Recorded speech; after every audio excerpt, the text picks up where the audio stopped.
Hola, hoy vamos a hablar de la Pentax MZ-S, una cámara del año 2001. Se produjo, si mal no recuerdo, hasta el 2006. El último intento de Pentax por incurrir en el mercado profesional de la fotografía de 35 milímetros. Acompáñenme y vamos a ver qué cosas tiene esta cámara y qué cosas no.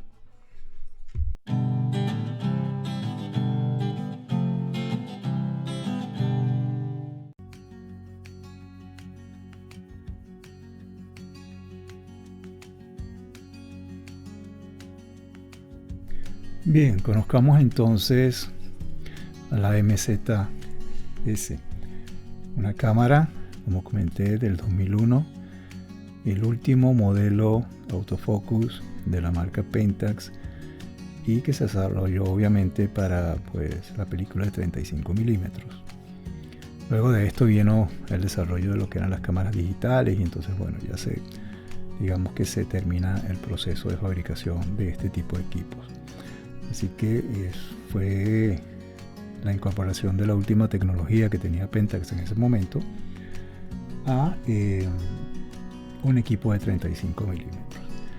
¿Qué tiene este equipo diferente? En principio su diseño. Algunos dicen que es una cámara fea. Si la vemos, por ejemplo, la parte de acá de arriba, donde tiene la pantalla que nos muestra las funciones de la cámara, no está totalmente plana arriba de la cámara, sino que tiene esta parte tiene como una inclinación, y está, yo diría que unos 45 grados. La idea es que el fotógrafo pudiese ver desde el frente de la cámara también los controles que los va a tener entonces en este momento acá.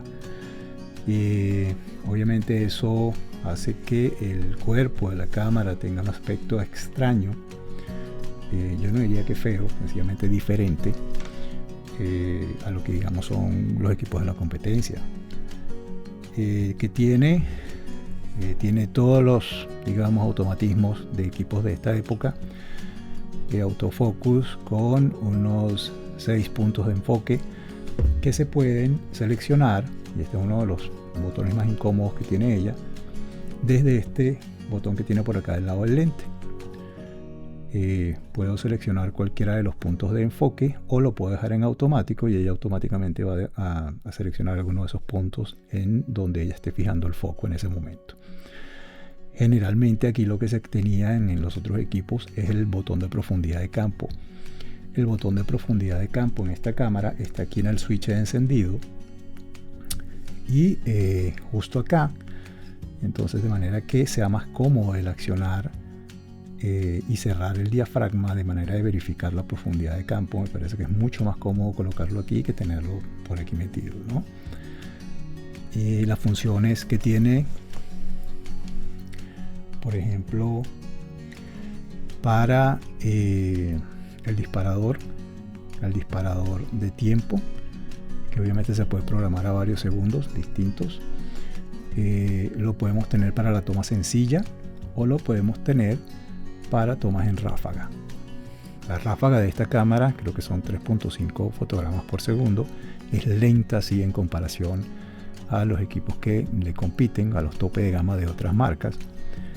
Inclusive puedo tener aquí también múltiples exposiciones, es decir, tomar una fotografía sobre otra. Tengo por acá abajo el selector de lo que es la medición de luz, y puede ser una medición puntual, puede ser una medición matricial o puede ser la medición ponderada al centro. Esto es común en el resto de los equipos.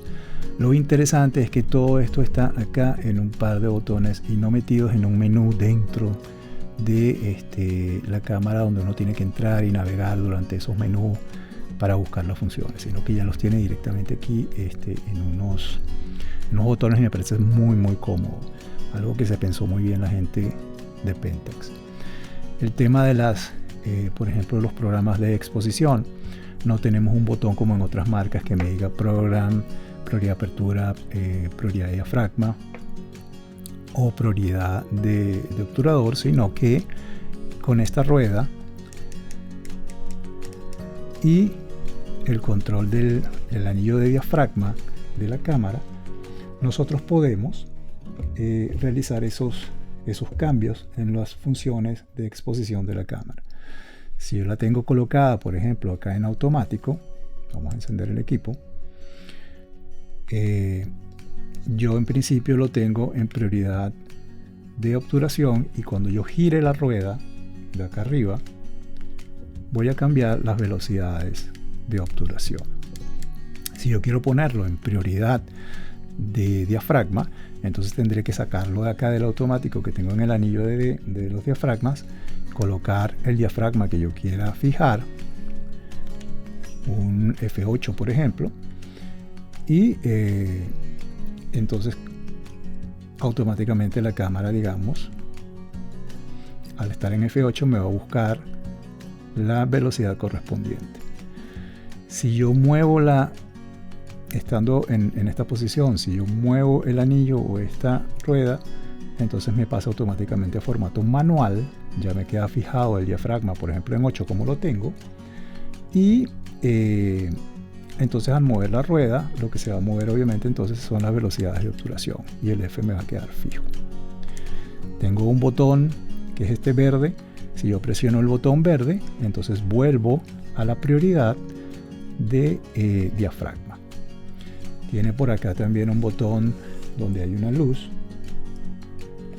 no sé si logran apreciar,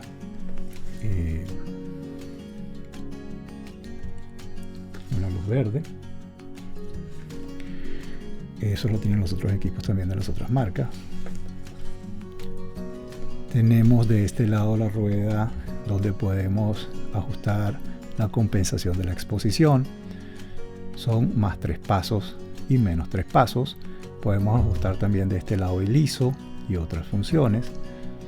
Tenemos un respaldo que ya viene incorporado en el equipo, un databack que no solo me imprime la fecha y digamos la hora de la fotografía, que es algo que yo no recomiendo y nunca me imagino hacer, me parece que es estropear la imagen, pero tiene algo muy interesante, que es que imprime en digamos en las porciones intermedias de las fotografías en el negativo los datos de la exposición. Entonces me registra allí cuál fue la distancia, por ejemplo, focal, cuál fue el diafragma, cuál fue la velocidad de obturación, si existe alguna compensación de exposición, y esa información quizás es interesante tenerla para una revisión posterior que uno haga del trabajo que está fotografiando.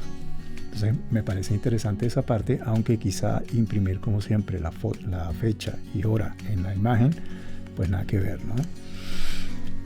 ¿Qué otras cosas tiene? Bueno, los sistemas automáticos de cargado de película. Vamos a verla por dentro. Es un equipo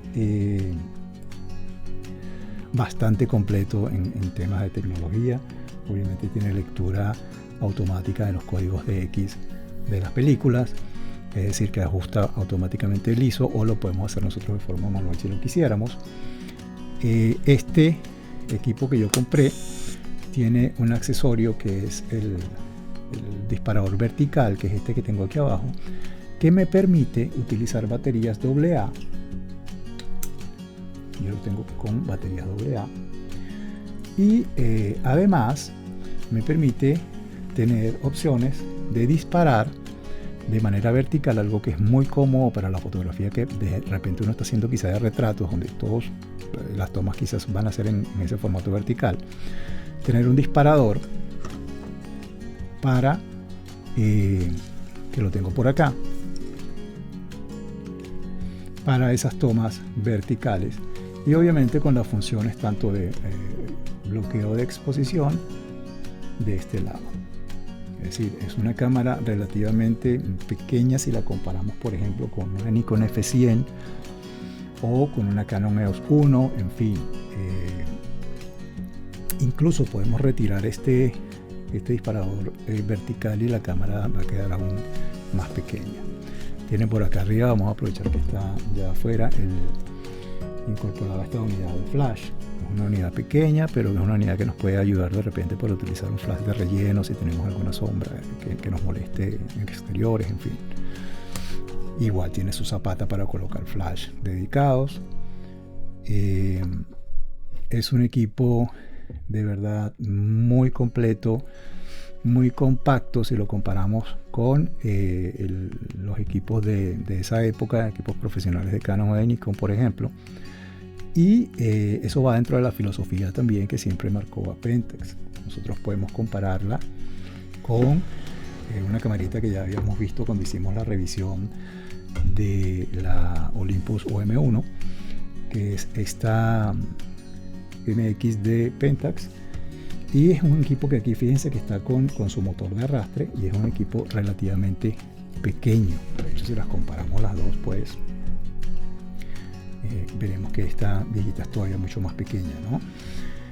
Y otra de las cosas que conservó Pentax es que las ópticas, los lentes, son compatibles, ya que él mantuvo la misma bayoneta durante muchos años. De hecho, creo que actualmente los últimos modelos digitales, por ejemplo, ellos tienen un equipo que es full frame, muy bueno, por cierto, y yo creo que sigue utilizando la misma bayoneta K que siempre utilizaron. Es decir, yo puedo retirar el lente de esta camarita vieja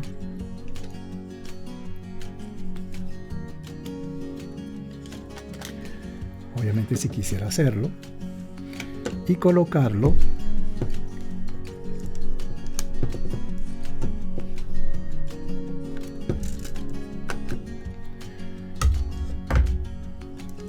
en este cuerpo.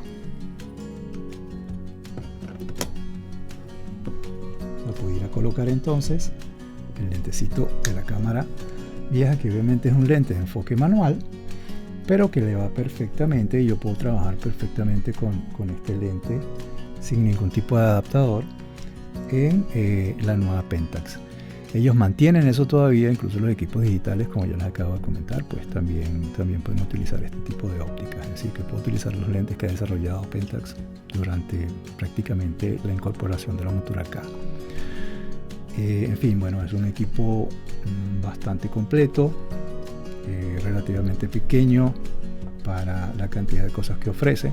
Si la comparamos con una Nikon F100 o con una Nikon F5 o con equipos de ese estilo, la Canon EOS 1, en fin, pues sí, efectivamente es un equipo pequeño. Es una cámara que no se consigue muy fácil en el mercado como las otras. Creo que salieron pocas de ellas, pero este es un equipo que sí recomiendo. Yo en realidad siempre he sido más de equipos mecánicos, algo como esto que les acabo de mostrar, que además es mucho más pequeño, digamos, no tiene tanta electrónica y son cosas que a la larga quizá se dañen, y me parece que es más confiable el equipo mecánico. Pues sin embargo, aquellos que les guste el tema del enfoque automático y este tipo de funciones automáticas, pues aquí tienen una muy buena opción en lo que es la Pentax MZ-S. Bien, me llevé la cámara a la Ciudadela, acá en Pamplona, para una prueba y tener algunas imágenes para mostrar.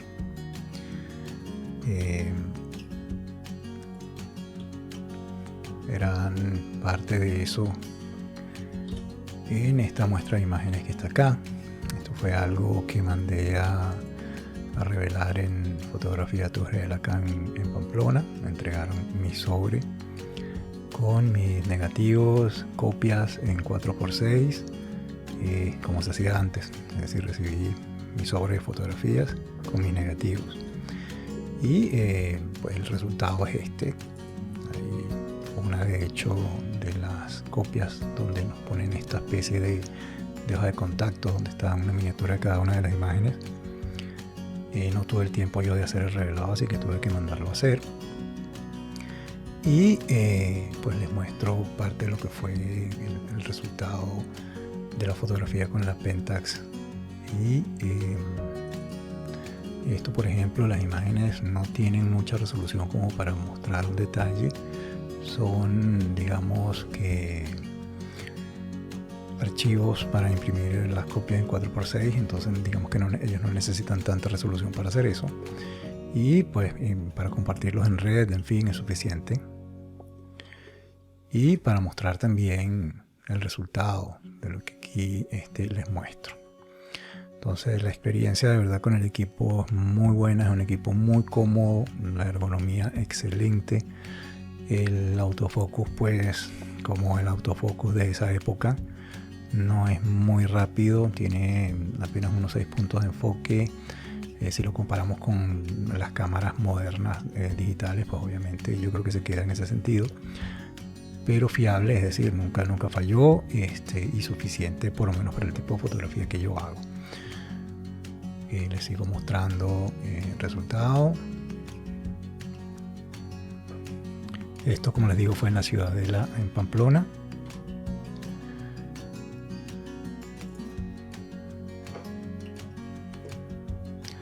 Como vemos, pues el resultado pues muy bueno, y esto fue una película Kodak Pro Image de un lote que yo tengo que están vencidas hace ya unos cuantos años, y sin embargo todavía se pueden obtener resultados decentes en términos de color, ¿no? Es lo que pienso que más se pierde con la película vencida. Un detalle de la calle aquí en Pamplona.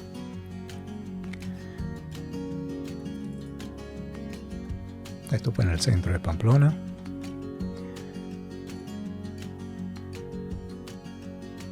Y pues en general, de verdad que muy bueno el resultado.